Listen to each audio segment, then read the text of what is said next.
And some of you have thought of suicide. Some of you are in the darkest of darkest valleys. And I was there once too. I was 8 years old, depressed. 9 years old, even darker. At 10 years old, I came to the edge. And I thought to myself, there is no hope. At age 10, tried to drown myself in 6 inches or 15 centimeters of water. In my home, I told my dad I just wanted to relax. But really, I wanted to end my life. I had enough. The first 2 times I rolled over, I was trying to work out how much air I hold in my lungs before I let it out. And the third time, in my mind, knowing that I wanted to get out of here because of the bullying in my life, because I was going to be a burden to my parents and I had nothing to look forward to, I realized at that moment that if I actually went through with committing suicide, I would leave a greater burden for my parents than they already had. So when I saw in my mind my mum and my dad and my brother crying at my grave if I went through with it, that one thought saved me. The power of encouragement. You can save a person's life. You may have arms and legs, but unless you know 3 things. Number 1, who are you and what your value is? Number 2, what is your purpose here in life? And number 3, what is your destiny when you're done here? If you don't know the answers of any of those 3 questions, you're more disabled than I.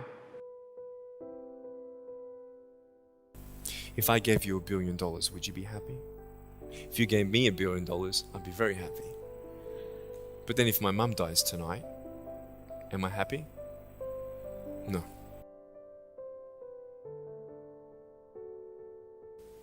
Life is worth living when you find purpose. Nick, I don't know what my purpose is. I don't know. My parents want me to do this. My teachers want me to do that.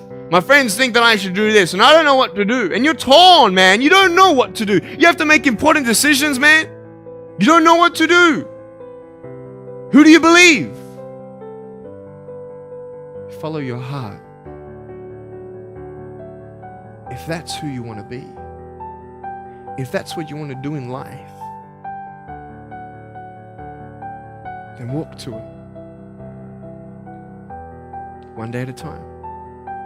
You got to come to the truth of knowing who you are and why you're here. William Barclay, he said, the greatest 2 days in anyone's life, the day you were born and the day you knew why. I know that there are 1 billion people going hungry today. I know that this year 1 million people will commit suicide. It's 1 every 40 seconds. I know today there are 120 million slaves, and I've met sex slaves.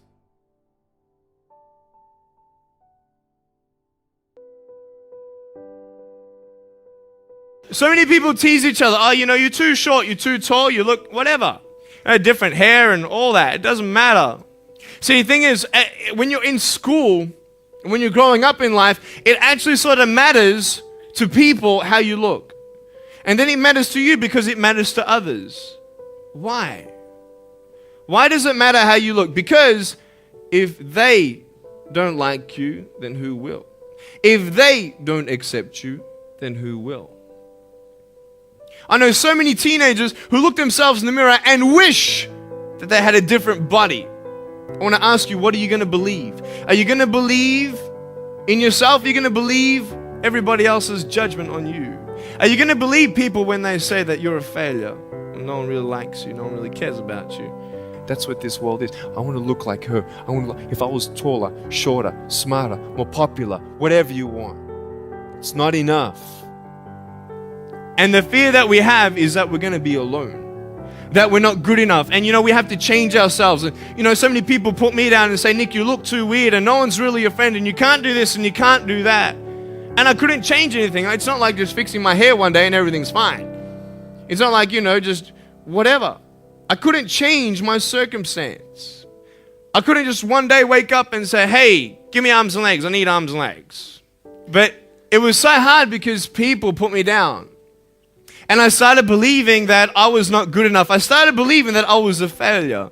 That I'd never ever be somebody who people would like or people would accept. And it was so hard, man. I thought to myself, I can't go on the soccer field like everybody else, and I can't ride my bike, and I can't skateboard, and all these sort of things. And I started getting depressed.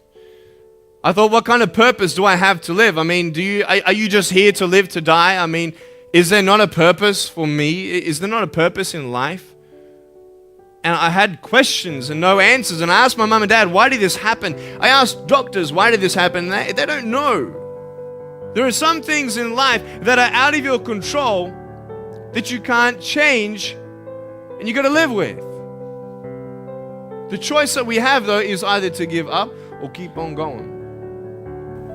Every single human being has value, and my value is not determined on how I look or what job I have or where I'm from, where I was born, how much money, all that stuff is nothing.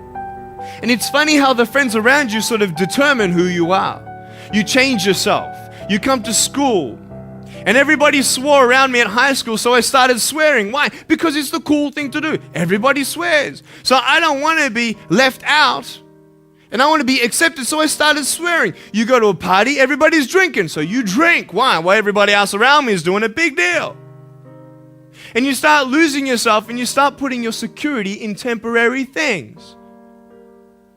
You start putting your happiness in things that won't last.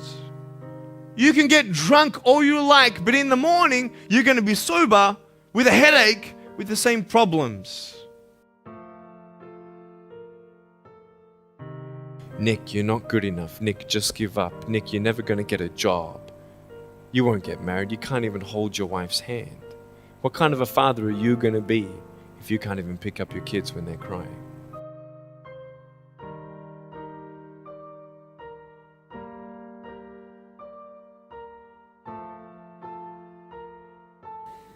But I tell you, there are some times in life where you fall down and you feel like you don't have the strength to get back up. Because I tell you, I'm down here, face down, and I have no arms, no legs. It should be impossible for me to get back up, but it's not. You see, I will try 100 times to get up, and if I fail 100 times, if I fail and I give up, do you think that I'm ever going to get up? No. But if I fail, I try again and again and again. For as long as I try, there's always that chance of getting up. Does that make sense? And it's not the end until you've given up. And just the fact that you're here should persuade you that you have another chance to get back up. That we have a choice, either to be angry for what we don't have or be thankful for what we do have.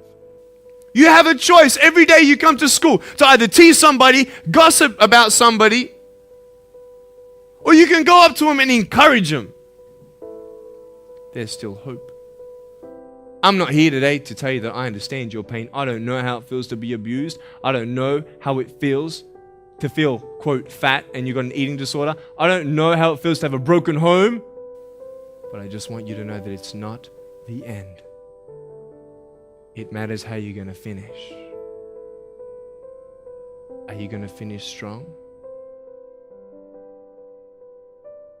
At age 10, I actually tried to commit suicide by trying to drown myself in my bathtub.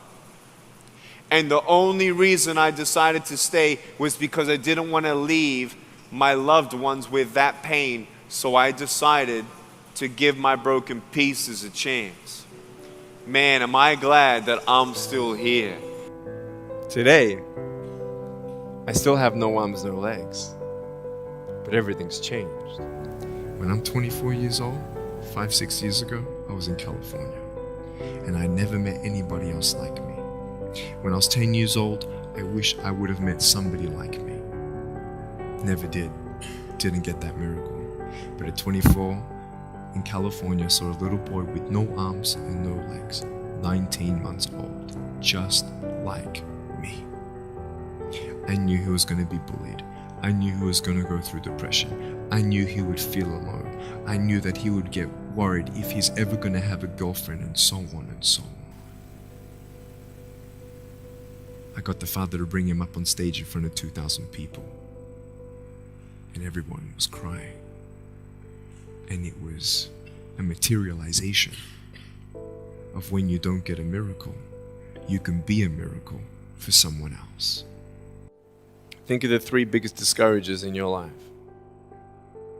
They're not your biggest discouragers. You are. But I hope you are inspired to know that if I can dream big, then so can you. There are no walls. Find your peace, and you'll make your walls doors.